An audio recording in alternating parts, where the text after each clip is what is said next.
अस्सलामुअलैकुम, welcome to AR pharmacy lectures. तो अभी सेकंड चीज़ कि हम पीक से स्ट्रक्चर किस तरह ड्रा करें, इसमें काफ़ी अभी भी कन्फ्यूजन है बच्चों को। तो पीक से स्ट्रक्चर ड्रा करने के लिए पहली बात तो हमें टेबल याद होनी चाहिए। टेबल में जो मोस्ट कॉमन रेंजेस हैं, जैसे बेंजीन की मैंने कहा था कि 6.5 से 8 है, तो इस तरह जो जो कॉमन रेंजेस हैं वो सब की सब हमें याद होनी चाहिए। अब दूसरी चीज़ ये रूल आउट कर लें हम सबसे पहले कि इसमें बेंजीन रिंग तो नहीं है या कौन सा कंपाउंड है। तो इस वाली जो पीक हैं इनमें कोई भी ऐसी रेंज नहीं है जो बेंजीन वाली में आती हो, तो मतलब ये कोई स्ट्रेट चेन ही होगा। पहली चीज़ तो ये हो गई। अब दूसरी चीज़ क्या है इसमें मेन आइडेंटिफाई करने वाली, ये पहली जो पीक दी हुई है उसमें 6 हाइड्रोजन है, तो कभी भी कार्बन के ऊपर 6 हाइड्रोजन तो आ नहीं सकते। मतलब ये 6 हाइड्रोजन किस तरह आए हैं, ये दो इक्विवेलेंट होंगे CH3 और CH3। तो इस तरह से चीज़ों को जो है पिकअप करना पड़ता है। तो ये दोनों CH3 हो गए, तो डेफ़िनेटली अब इसके साइड वाला जो है वो ऐसा कार्बन होगा जिसकी जो है पीक सबसे ज़्यादा होगी। तो मतलब इसके साइड वाली ये हो गई, क्योंकि 6 इसके नेबर हैं ये वाले ऑलरेडी, तो 6 से ज़्यादा वाली ही जो पीक होगी वो इसका नेबरिंग कार्बन होगा। तो ये वाला जो अब हाइड्रोजन है CH और ये वाले CH3, ये हमने कर लिए ड्रॉ। ठीक है, ए की दोनों बन गई और सी भी हमारे पास बन गया। फिर सेकंड हम बी को देखें। अब बी को देखने के लिए मतलब बी भी हमारे पास CH2 है, तो डेफ़िनेटली ये इसके साथ CH2 लगा हुआ होगा, जिसके नेबर में टोटल जो है 3 हाइड्रोजन है। क्योंकि ये नंबर ऑफ़ पीक्स 4 दे रहा है, तो n+1 के अकॉर्डिंगली इसके नेबर में 3 हाइड्रोजन होने चाहिए। 3 हाइड्रोजन में से एक तो ये आ गया, मतलब इसके दूसरी साइड पे भी अभी 2 हाइड्रोजन वाला कार्बन है। तो ये चीज़ हो गई। अब आखिरी जो बचा हमारे पास ये डी वाले के भी अब नेबर में 2 हाइड्रोजन होने चाहिए, तो इसके नेबर में 2 ही हाइड्रोजन है, क्योंकि ये पीक स्प्लिटिंग के अकॉर्डिंग n+1 से 2 हाइड्रोजन और +1 फार्मूले का 3 पीक दे रहा है। तो ये हो गया CH2। अब इसके साथ या तो OH हो सकता है या क्लोरीन हो सकता है, क्योंकि ये आ रहा है 3.5 की रेंज। 3.5 से 4 वाली ऐसी रेंज होती है जिसमें ज़्यादातर हमारे पास जो है हेलोजेंस आ रहे होते हैं, क्लोरीन हो गया, ब्रोमीन वगैरह, या तो फिर OH ग्रुप लगा हुआ होगा उसमें। तो ये 3.5 से 5 के अराउंड होती है, और जो जितने भी हमारे हेलोजेंस हैं वो 3.5 से 4 वाली रेंजेस में आती हैं। तो इससे हम ये आइडेंटिफाई कर सकते हैं ये स्ट्रक्चर कंप्लीट हो गई। अब इसको उसके ही अकॉर्डिंग हम दे दें ये दोनों हो गए 6 हाइड्रोजन पूरे हो गए। नेबर में इसके 1 होना चाहिए, क्योंकि पीक स्प्लिटिंग डबलेट दे रहा है, तो नेबर में 1 ही हाइड्रोजन है। फिर इसी तरह से बी अगर हम देखें, बी के नेबर में 1 और 2 3 हैं, तो पीक स्प्लिटिंग 4 दे रहा है और 2 हाइड्रोजन अपने, तो बी भी बिल्कुल ठीक बनाया हमने। फिर सी देखें, तो सी के नेबर में 3 और 3 6, 6 और 2 8, 8 मतलब पीक स्प्लिटिंग 9 आना चाहिए 8+1 के अकॉर्डिंग। 1 2 3 4 5 6 7 8 9, तो ये भी हमने बिल्कुल सही बनाई है। ठीक है, 9 इसमें जो है नेबर आ रहे हैं, तो A B C तक हो गया, और डी के भी नेबर 2 हैं, और ये थोड़ा डाउन फील्ड में आ रहा है, 3.5 तक आ रहा है। किसकी वजह से? क्योंकि ये डायरेक्टली जो है OH या क्लोरीन के साथ अटैच है, या इन दोनों की जगह हम सिंपली इसमें X भी लगा सकते हैं।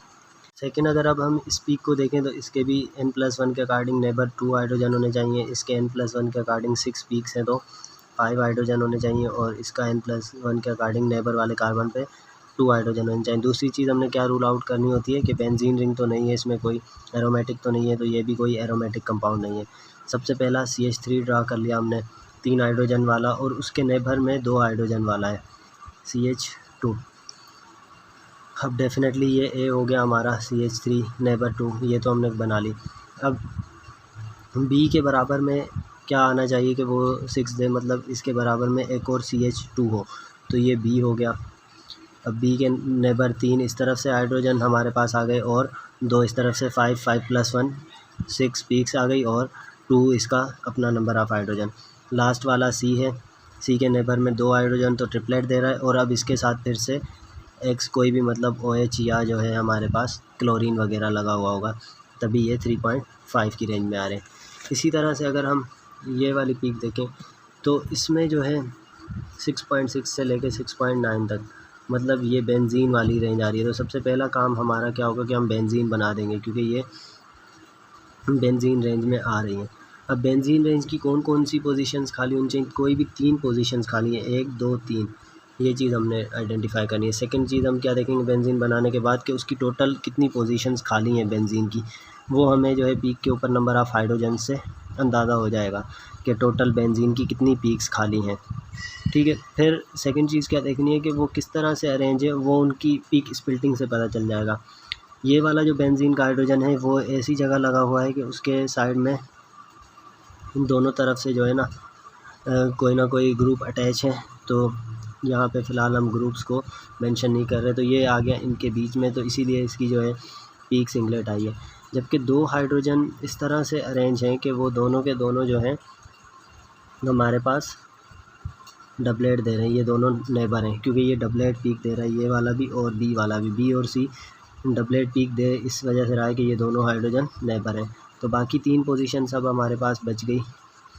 ठीक है, तो उन 3 पोजीशंस में हमने क्या देखना है, सबसे पहले ए हमारे पास जो है, ए है हमारे पास सी 3 हाइड्रोजन, मगर 3 हाइड्रोजन वो आ रहे हैं 3.3 की रेंज में।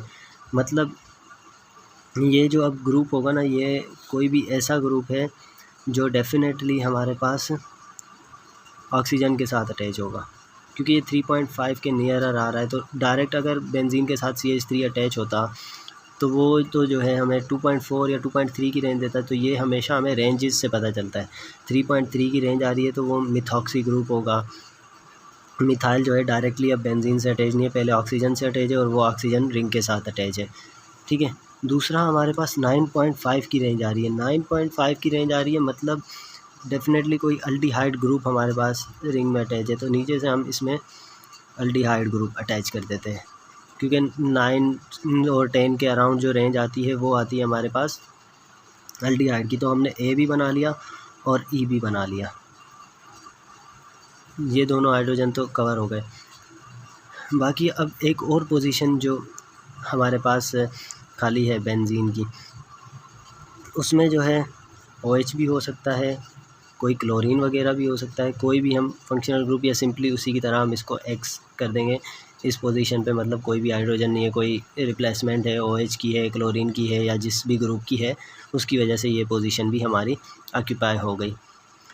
अब इन दोनों में से B और C किस बेसिस पे रखेंगे, इसको जो है हम B रख लेंगे क्योंकि ये OCH3 के साइड में, जबकि ये OH के साइड में है, तो इसको C रख लेंगे। और ये डेफिनेटली D आएगा डाउन फील्ड में, क्योंकि ये एक तरफ से अल्डिहाइड और एक तरफ से मिथॉक्सी, जबकि इन पे दोनों तरफ से। इसके बाद अगर हम इस पीक में देखें, फिर से ये जो है 6.6 से 6.8 की रेंज आ रही है, मतलब बेंजीन तो डेफिनेटली है सबसे पहला काम हमारा। दूसरी चीज़ अब हमने क्या देखनी है कि टोटल बेंजीन में हाइड्रोजन कितने हैं, मतलब उसकी कितनी पोजीशंस खाली हैं। तो 2 ये हाइड्रोजन 6.6 वाले और 2 6.8 वाले, मतलब टोटल 4। और अब वो दोनों इक्विवेलेंट है, तभी उन्होंने सेम पीक दिए।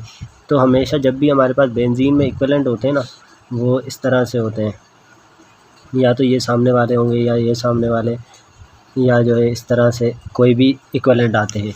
तो अब डेफिनेटली ये दोनों इक्विवेलेंट हो गए और ये दोनों इक्विवेलेंट हो गए, 4 हाइड्रोजन तो पूरे हो गए। उसके बाद हमारे पास एक जो है 3.4 की रेंज में 3 हाइड्रोजन वाला कंपाउंड है, और उसके अलावा 1.4 और 0.9 की रेंजेस में 6 हाइड्रोजन है और 1 हाइड्रोजन। तो 6 हाइड्रोजन में मैंने पहली स्ट्रक्चर में यही कहा था कि हम किस चीज़ को पकड़ते हैं कि 6 हाइड्रोजन कभी भी डायरेक्ट जो है कार्बन के साथ अटैच नहीं हो सकते। तो ये डेफिनेटली 2 CH3 हैं।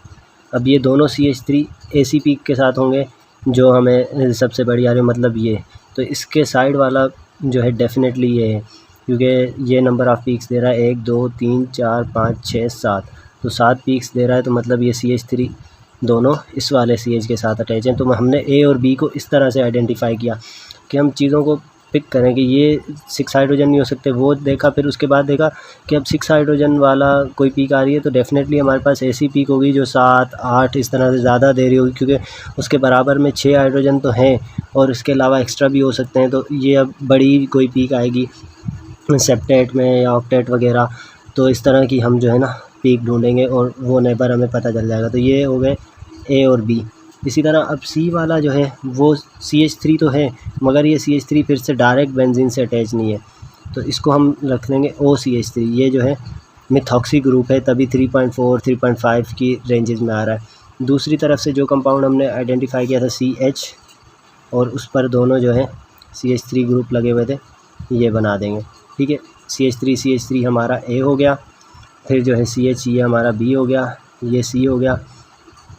अब इन दोनों में से D और E किसको रखेंगे?